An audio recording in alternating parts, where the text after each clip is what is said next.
तुमच्या computer skills upgrade करायच्या आहे? दिशा कम्प्युटर इन्स्टिट्यूट घेऊन आले आहेत महा डिस्काउंट ऑफर। आता कोणताही कोर्स करा फक्त 1800 रुपयांमध्ये। नाशिकच्या गंगापूर रोड परिसरामध्ये भक्ती गुजराती या विवाहित महिलेनं सासरच्या जाचाला कंटाळून आत्महत्या केली अशा पद्धतीचा आरोप जो आहे तो या माहेरच्या मंडळीकडून करण्यात येत आहे। आणि या संदर्भात बोलण्यासाठी आपल्यासोबत ही संपूर्ण भक्ती गुजराती यांच्या माहेरची जी मंडळी आहे ती या ठिकाणी आपल्याला बघायला मिळते। भक्ती गुजराती यांचे वडील आहेत। काका, काय नेमकं त्यांनी हे जे पाऊल उचलले अगोदर आपल्याला काही सांगितलं होतं या संदर्भात?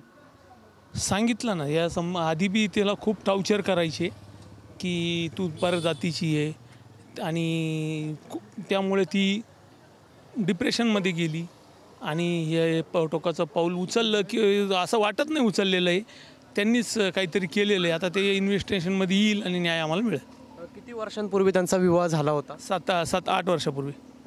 आणि त्यांना असं वेगळ्या जातीची वगैरे असं तुम्ही जे सांगतायत अशा पद्धतीचं कोण त्यांना वागणूक देत होतं? सासू सासरे। आणि काय नवऱ्याकडनं पण काही त्रास होता? नवऱ्याकडनं नंतर त्रास सुरू झाला। त्यांनी काही आपल्याकडे पैशांची वगैरे मागणी केली, ती हुंडा वगैरे असं? माझ्याजवळ नाही केली, भावाजवळ आणि मंडळीजवळ काही केली त्यांनी, माझ्याजवळ नाही केली। हा वेळोवेळी दिले। असं का वाटतंय तुम्हाला की ही आत्महत्या नाही काहीतरी वेगळं, तुम्ही आत्महत्येवरती संशय व्यक्त करा? परिस्थिती घरातली पाहिली, तिथला पंखा वगैरे, तर तिची उंची वगैरे ती सगळं मॅच होत नाही आहे। त्याच्यावरनं वाटतं की ही संशयास्पद सगळी परिस्थिती तिथली, त्यावरून वाटतंय। नक्कीच आपल्यासोबत भक्ती गुजराती यांचे मामा देखील आहेत। काय एकंदरीतच आपण या आत्महत्येनंतर पोलीस ठाण्यात आलेत, आपण या आत्महत्येवरती संशय व्यक्त केला आहे? कारण ज्या दिवशी आम्ही आलो, आमचे भाऊ बरोबर होते, आम्ही त्या दिवशी मी पहिल्या दिवसापासून बरोबर होतो। त्यांच्या घरी जे गेल्यानंतर ती जी घटना आहे ती घटना पूर्ण संशयास्पद आहे।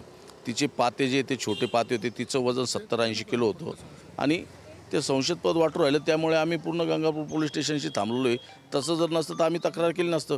पूर्ण समाज किंवा हे आमच्याबरोबर राहिलेच नसते, सर्वांनी बघितलेलं आहे। आज कोर्टात त्यांना 2 दिवसाची हे केलेलं आहे, अटक केलेलं 2 दिवसाचं त्यांना PC मिळालेलं आहे आणि आम्ही आता चांगला वकील लावून त्याला न्याय मिळेल आम्हाला ही अपेक्षा आहे। आणि तुमच्यासारख्या पत्रकारांनी आमच्या बातम्या लावल्या त्याबद्दल सुद्धा मीडियांचे, सर्व मीडियांचे आम्ही धन्यवाद मानतो। नक्कीच आपण जर बघितलं आत्महत्येच्या घटनेनंतर त्यांचे जे सासरे आहेत, पती आहे, हे फरार होते। त्यांना आता गुजरातमधून अटक करण्यात आली पोलिसांनी।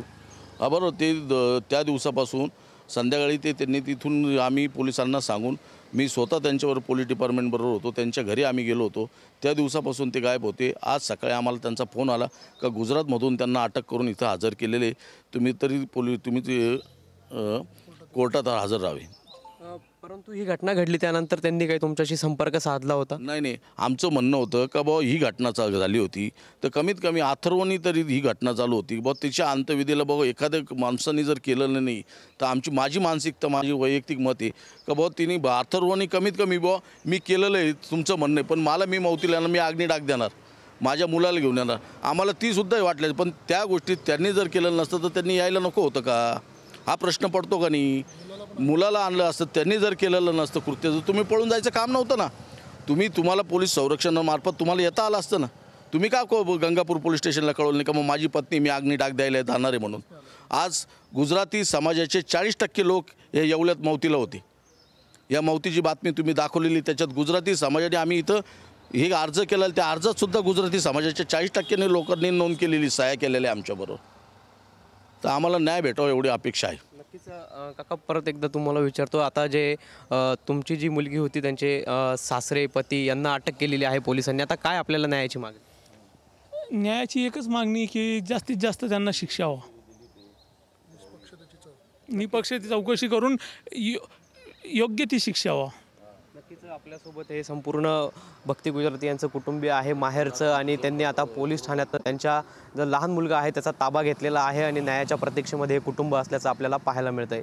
कॅमेरा पर्सन आकाश शेवलेसह पवन येवले, TV9 मराठी, नाशिक। मला तुमच्या कम्प्युटर स्किल्स अपग्रेड करायच्या आहे? दिशा कम्प्युटर इन्स्टिट्यूट घेऊन आले आहेत महा डिस्काउंट ऑफर। आता कोणताही कोर्स करा फक्त 1800 रुपयांमध्ये।